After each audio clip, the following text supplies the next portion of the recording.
It's coffee time. We've featured Shopify POS a few times now on the Shopify App Show. It's one of the most interesting areas because Shopify POS is a massive unlock for businesses, but so many are scared to make the move. Likewise, lots of apps just focus where the masses are, online store, and lots of POS integrations are half-assed too. Today we're covering a super niche product, POS Cafe, built by Carmel and Adam, who live in remote Queensland and are servicing merchants all over the world. The playbooks that I've been publishing with each show have started to become more popular than the show itself. So this week, I've put together a playbook on mastering the move to Shopify POS, using some of the insights from this chat, but also my other chats with POS gurus like Josh Batossi and Jordan Finneran. Make sure you check their episodes too. Thanks to the support heroes for sponsoring this episode and for supporting Shopify apps everywhere. Carmel and Adam mentioned they often set alarms for during the night to check their support tickets, so they could definitely use the support heroes. Let's go. Yeah, I might even just get you to kick off by actually, talking us through the story and how the hell you ended up with a cafe app for Shopify POS users. So our story is probably a little bit different from some of the other traditional app developers out there. We actually started as more on the agency side. So I don't want to bore you with the really long, detailed version, but basically my first experience with Shopify was about 18 years ago. So I was working with my dad's business, and my dad has an online store where he actually sells custom-made furniture and kind of flat pack wardrobes and shelving and doors and all those kind of things. And we were looking for a really good solution to run his e-commerce business. And back then I tested a lot of different platforms, did a really thorough testing over quite a few weeks. And Shopify was just so far ahead of everything else that was out there. One of the things that I was looking at a lot was customization.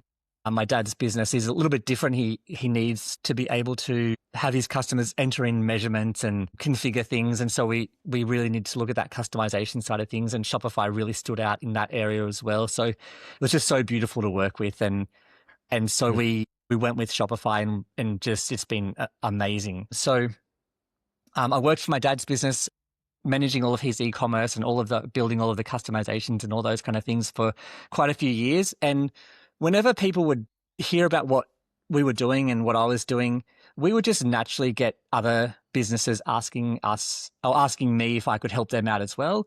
And that turned into a little bit of a side hustle that Carmel and I had going for a while. And then we got to the stage where we were really busy and we wanted to have our own thing that we were working on and putting our time into. So Carmel and I made the decision to go full-time in our little agency. And so that was called Empower Digital. And we did for a long time, a lot of Shopify builds, also a lot of consulting and kind of bespoke training and all that kind of stuff, troubleshooting with businesses. And my background's in education. I'm a teacher librarian. So I really got excited about Shopify POS. I love the retail side of things and that kind of organization. So we were working with a business down in Melbourne, and we'd helped them create their online store, and then they opened up a retail store, and we helped them, set up Shopify point of sale. And then they came to us and said, "Oh, great, now we want to open a little coffee shop in our store. So what should we use?" And we said, "Well, obviously Shopify, because you want to keep everything together." And they said, "Well, how do we do that?" And so we looked and, Adam kind of dug into existing apps and dug into workflows and how that could be achieved. And that was January 2024. And we were just shocked because there was nothing out there that could really empower, a food service business to run on Shopify point of sale. Yeah. So, and as we learned very quickly with a cafe or a food service business, they really need certain requirements like modifiers. They need maybe kitchen display screens. They need customized order tickets, all these different things. And at the time, there was nothing that facilitated that on Shopify point of sale. So we had always had a goal to get into app development. It was really one of our goals for our business that we really wanted to give a try, and we really wanted to get into that space. And it just seemed like a really good opportunity. It was a problem that a lot of businesses seem to be looking for a solution for. And it was something that we thought was just a really good time for us and a really good problem to try and solve. So we dived into Shopify app development and built our first version of POS Cafe, which that business that Carmel was talking about, they used that for about 6 months while we built all the admin interface and we built all of the different parts. And then we went live with POS Cafe on the App Store in, I think it was around June 2024. Yeah. And since then, we've just had a lot of interest, which has been amazing. And we've had countless meetings with merchants and really listened to feedback. And from where the app was when we first launched it to where it is now, it's almost a different app because we've taken on so much feedback and we've built so many new features and functionality over the last, 18 months to 2 years? Nearly 2 years. And so it's just constantly evolving, and we've got so many more things to build as well on our roadmap. There's just not enough hours in the day to get everything done that we're trying to do. Yeah, so the roadmap builds itself pretty much, doesn't it? You've got, especially with such a niche product as well. I'd love to maybe just take a step back and just say, all right, so what does POS Cafe do that Shopify POS can't do? Yeah, for sure. Absolutely. So, I was smiling away as Adam was saying that because, my mum will say to me, oh, so isn't it finished yet? And it's like, no, mum, it'll never be finished. When you're developing an app, as you know, that never ends. Yeah. So we started out pretty strongly with modifiers. So Shopify was really great with variants. We know that they've increased the variant limit, but even with that, it's not easy for a merchant to create, a product that can be modified like a coffee might need to be, a decaf mocha with 2 shots and oat milk and all of those different things. So the first, functionality of POS Cafe was creating a really flexible way to create as many modifier sets as customers want, with as many modifiers in them, but then to have those actually as products in Shopify. So they're subject to all of that good stuff that Shopify does, like loyalty discounts, taxes, all of that kind of stuff, and then apply them really flexibly. So the cashier has to choose a milk for a latte, but they don't have to choose a milk for a cup of tea, that kind of thing. So that was really kind of where we started. But as Adam said, listening to merchants' feedback, there's so much that so many ways that our products evolved. So we offer an integration with kitchen display screen system called Fresh KDS, which is exceptional. Anyone using Shopify point of sale know there's really some limitations around receipt printing on Shopify POS. And so we've created an integration with kind of a print server functionality. We've built our own print server so that merchants can integrate their Epson or Star printers, and they can set those up into different preparation areas in their cafe. So they might have a printer at the barista station, and then they might have another printer at a sandwich station and another one at an ice cream station. And so all of the orders that for the items specific to those prep areas will print out those items to be prepared. So we've also created native discount functionality inside POS Cafe so that staff can do discounts on specific items. So they might have a customer who's brought in their own cups. They might offer a discount for just that item, like a $1 discount or something for the customer bringing in their own cup. Then we've also we've actually branched out into the online store as well now. So we have built our own online ordering extension so that customers can order all those drink items and also select the modifiers, and they all get sent to the KDS or the receipt printers as well. Oh, yeah. And also we've tried to set that up, Martin, a bit more like customers may be used to, with kind of like an online ordering platform feel rather than going through Shopify collections and products as, I guess, regular products are expected to be. So Uber Eats for Shopify, essentially. Correct. Yeah. That's that kind of feel, yeah. But one of the things that we've really learned, and I'm sure a lot of app developers have experienced this, where often you hear the advice where when you're building a Shopify app that you should focus on doing one thing really well and not build too many features into your app, but really focus on doing one thing really well. And that's what we had started with that approach with our modifiers, but it became very quickly apparent that our app is maybe a little bit unique, because with merchants in the food and beverage space, there's a lot of different things that they need to be able to run their cafe business. So we realized that we can't just do one thing.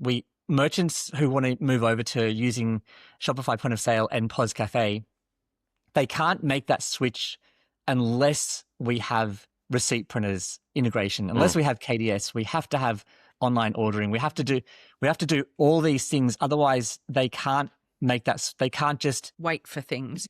They can't wait for things. They need all these things to be able to run their business, and so that definitely put some pressure on us to make sure that we were meeting all those needs as quickly as possible, so that those merchants who wanted to be able to migrate to Shopify Point of Sale were able to do that and be able to run their business how they need to. So our app, I feel like it almost is maybe 5 or 10 apps in one, because we've had to build so much functionality, and we've still got a lot more things on our roadmap that we're working on as well. Let's face it, you didn't start an e-commerce app to spend 4 hours a day answering support tickets. That's where the support heroes come in. They provide dedicated, highly trained agents who actually understand the Shopify ecosystem and, most importantly, your business. They plug right into your help desk. They learn your brand voice, and they turn your users into advocates and 5-star reviews. Stop acting as your own customer service rep and get your time back.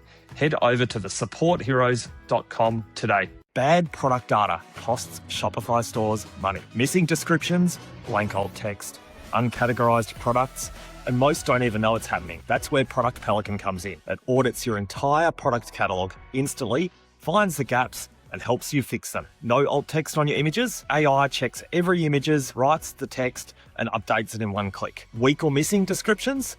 Pelican rewrites them in bulk. Clear, detailed, and optimized for search. Uncategorized products? AI suggests the right Shopify taxonomy category with confidence scores and applies it instantly. Stop losing traffic to broken data. Try Product Pelican free today. And that's a common theme I see from everyone I speak to as well, is the advice to start off doing one thing well is great, but it's not just a challenge, but also it's what ends up making you good. Is to run a good app, you need to have good people providing service behind it, and the agency background you've got as well, you're used to providing that good service clearly, and that's what actually ends up making you win, isn't it? Because 100%. You get a requirement, you can turn it into a product, and then also, if you build it the right way, not just thinking about that individual merchant, build it out so that it can be relevant to others, then that's what ends up with a really good platform, instead of just a one-off function like being able to order coffees. And I feel guilty now when I go into a shop and order 4 different coffees with keep cups and different types of milk and something for the kids, because there's a lot goes into the. I guess it's put you guys in a job, so maybe I shouldn't feel guilty. But no, absolutely not. But back to the tech side of what you do, so you've built essentially a roadmap based on your customers' requirements. How have you then made that scalable and also stable from from the perspective of you can't have things going wrong in a point of sale system? I think for our app, and I don't want this to sound like I'm being kind of brushing off other apps out there, but with POS Cafe, it needs to be very fast and stable and reliable 100% of the time, because merchants in the cafe space are relying on it to process every cafe order that goes through. So if it breaks, then they can't run their business. It's not kind of like maybe an app that provides some functionality that if it goes down, then it's annoying, but they can still function. Whereas with POS Cafe, it's extremely integral to everything that they're doing on a day-to-day basis. So our approach from the very start has always been to build using as much native Shopify functionality and APIs and things as possible. So Shopify provides incredible tools like POS UI extensions and all the APIs that are coming out on point of sale. We try to build using as much native tooling as possible, so that because Shopify is extremely fast and reliable out of the box. And so we've tried to lean into the power of Shopify as much as possible. And so with our approach, all of our all of the modifiers and the cafe items, they're just real Shopify products. We're storing as much data as possible in metaobjects and metafields. We're really utilizing UI extensions to power the experience. That has allowed us to be really scalable and really stable and solid and reliable from the start. So with our POS UI extension, it actually doesn't make any queries directly to our server at all. Because we're storing all of that data on Shopify, we query and we store all those details, store that data inside the storage API. And so it's just really fast and very stable and reliable. For our things like our open orders, we are utilizing Shopify draft orders so that when merchants or when our staff are creating like an open order that can be paid for at the like a tab or a table service kind of situation. Exactly. Yeah. So we lean into Shopify's draft orders so that order information is stored directly on Shopify itself. We don't store that on an external server that could break or could go down or something. We're just trying to. Our approach has always been to lean into Shopify and the incredible tools and APIs and functionality that they provide for developers, and absolutely. try and build the Shopify way as much as possible. Yeah, no, great advice, not just for building on POS, but just in the platform in general. Like I think particularly using metafields and draft orders and all that sort of stuff. I'm said you've obviously drunk some Shopify Kool-Aid over the journey. So I'm gonna flip and ask you though, like what's still hard to do in POS? Because I know that the developer experience hasn't always been great and it's come a long way. But what are some of the things that are still a struggle that make Shopify difficult, and how do you work through that stuff? Well, I want to definitely start off by saying that the Shopify point of sale dev team are absolutely incredible, and we feel so fortunate to have built some relationships with the team, and also give a quick shout out to Brian and Koshi as well, who from the point of sale team, who have always happy to meet with us and listen to our feedback and take on questions and answer questions and things like that.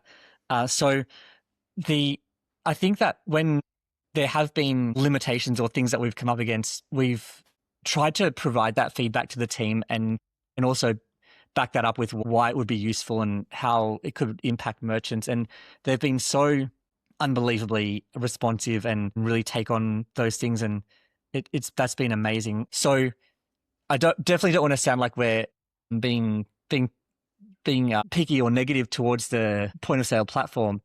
There's definitely some little things that we are always giving feedback about. I think if I had to choose something, I would say maybe there's some APIs that we would love to have access to, like the receipt printer and the actual device and hardwares that the merchant has connected to their point of sale app. If we would love to have some access to those, like I said, especially around the receipt printer side of things, to be able to maybe control how many receipts are printed, or be able to change the layout of receipts from an actual API point of view, not just through the receipt editor in admin, things like that. Yeah, absolutely. Maybe just all little things like if we could have access to some of the metafields directly through the platform APIs, not just through the direct API access, would be amazing. Just little things like that, but nothing that's a major issue for us. And like I said, the team is just so incredibly responsive and helpful whenever we have feedback or requests. So we just love building on point of sale and working with the point of sale team. They're incredible. Yeah. And on the back of that, I think just from a developer perspective, for people who do come up against challenges, we've also found it really useful to include merchants in that feedback loop as well. So, we've come across things that, have been difficult. And not only have we reported, but we've also encouraged our merchants to get in touch as well, because, the Shopify team has got a lot of balls in the air to juggle. So it really does make a difference for them to know why it's important to merchants, not just why it's important to us. Yeah, absolutely. And I think that's really good to backing up requests with real real world scenarios. And even we've sometimes asked merchants to take screenshots or screen recordings of things, and then we forward those to the team as well. And I think that's all been really helpful too.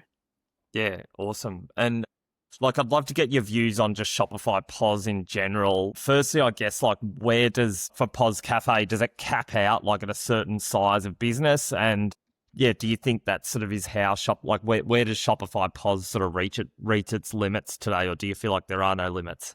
Yeah, Martin, it's really interesting. I definitely am a strong Shopify POS advocate, and we're seeing merchants of all different sizes inquiring with us. I don't think there is a limit. I really think the Shopify POS team is committed, and they are continuing to make a great product and continuing to extend their product and make it better in every way.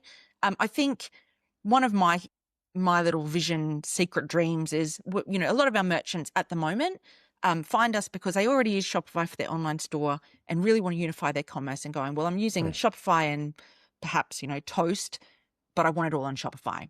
But really, I think that Shopify POS and POS Cafe have the power in the future for it to be a real viable option from day one. No online store consideration, just I want a really solid POS system. This is Shopify. So yeah, I think we're working towards that. Mm-hmm. Yeah, absolutely. Oh, and I've sort of thought similar. Like, I think Shopify as a platform, at some point, it does cap out in terms of the number of online merchants that will necessarily come through their funnel. The people that are not on Shopify now, it's usually because something like their POS or their ERP or another part of their business can't come in, and so they stick with it, another platform because of that. So yeah, I see like the POS entry as being the first product you come across is probably where it potentially goes in the future. And so yeah, POS Cafe's a big part of that. I'd love to also just hear from you, like, you're obviously pretty embedded in the POS ecosystem. Like, what other sort of niche products are out there that that solve sort of similar problems to POS Cafe? I'd love to take the opportunity to give a shout out. I mean, I know that you've had some of these developers on already, but Jordan from Pimsicle and the incredible things that he's doing with the stock taking and retail OS and all of those kind of things is just absolutely incredible, and he's really solving some really complex problems with what he's doing. And also Jordan, just if I can quickly just say, he has also been really integral to our success and our story as well. He's just so generous with his time and his advice, and he's just an amazing person. So Jordan's just incredible. Also, Josh Bertossi with Countertop Dev, with his Shopfields app and the things that he's doing. His latest release is just mind-blowing with the conditions that he set up for fields and the customization that you can do with his apps and tiles, and being able to create custom workflows and things is just amazing. So Josh is doing incredible work. And I think I'd love to also mention Derek from Filljoy. He's built an app, and he's making doing some amazing work around merchants being able to sell by weight on Shopify point of sale, which is just such a really useful and powerful feature that he's building for merchants that need that ability to be able to, like a chocolate shop, right? So they might sell by the kilo or by the 100 grams. Yes, exactly. Yeah. So he's solving some really, really unique problems on point of sale, and allowing merchants to use Shopify point of sale who wouldn't have been able to before. Yeah. But I think, absolutely, Adam was mentioning Jordan. One of the things that we've really found is the developer community in Shopify POS, but Shopify more broadly, is just phenomenal. Like, people are so supportive. There's very rarely, and certainly we've not ever experienced any like brutal competition or anything like that. Everyone's so supportive of each other, trying to help each other out, trying to further the platform. It's like we all have that shared goal. And then beyond that, the Australian Shopify dev community is growing all the time, which is just so exciting. Anthony and Gabby from Biscuit Bundles, they're fantastic. They've got a great product, and just so generous with their time and experience. It's just so lovely. It makes building a product a really positive experience when you feel like you've got other people on your team, even though you're not working on the same thing. So we're really enjoying that. Yeah, absolutely. And yeah, you talk like it's amazing that it's funny that you and Josh are both, building great POS stuff out of sort of fairly remote parts of Queensland and selling into the rest of the world, which is pretty cool.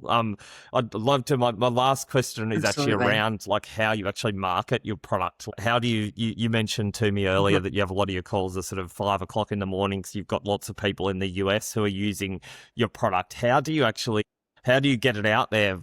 And how do you build trust when you're on the other side of the world?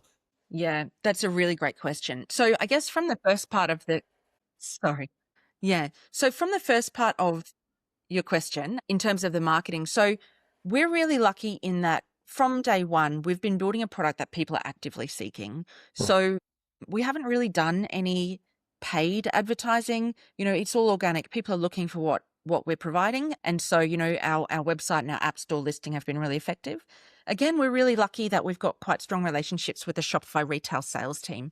And it's amazing because for years, people have been approaching them saying, hey, I want to bring my business on Shopify POS. And they've had to go, look, sorry, we don't really do that. So providing an option for them has been mutually beneficial because they're then able to say, hey, yeah, well, why don't you talk to these guys? And in terms of the other part of your question, which is that building trust, we love it. So like you, Martin, we're from that agency background. So relationships are so integral to who we are as people and what we do.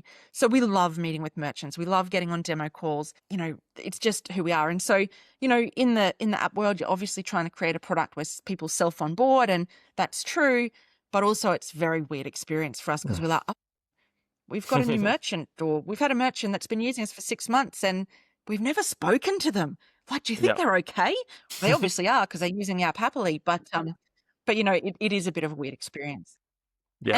And, further to that building and trust, we do have lots of merchants throughout the world. And so I guess, we're still a really small team. We prioritize support. So we are up at night checking support requests and making sure that the app's running fine. And that's not scalable and it's not sustainable forever, but it's really important to us that we're there for our merchants because they're trusting us and we really don't want to let them down in any way. Yeah. And I think the thing that shines through most is, that passion does resonate, and that's what people love being able to speak to a real person. And when you care about the product, I think it does shine through, and it's clearly helped so much to get where you are. And so many of the people I speak to, in a similar boat. They've got there by getting on calls at all times of the day, and just being there, building, turning a feature around in a short period of time when someone really needs it.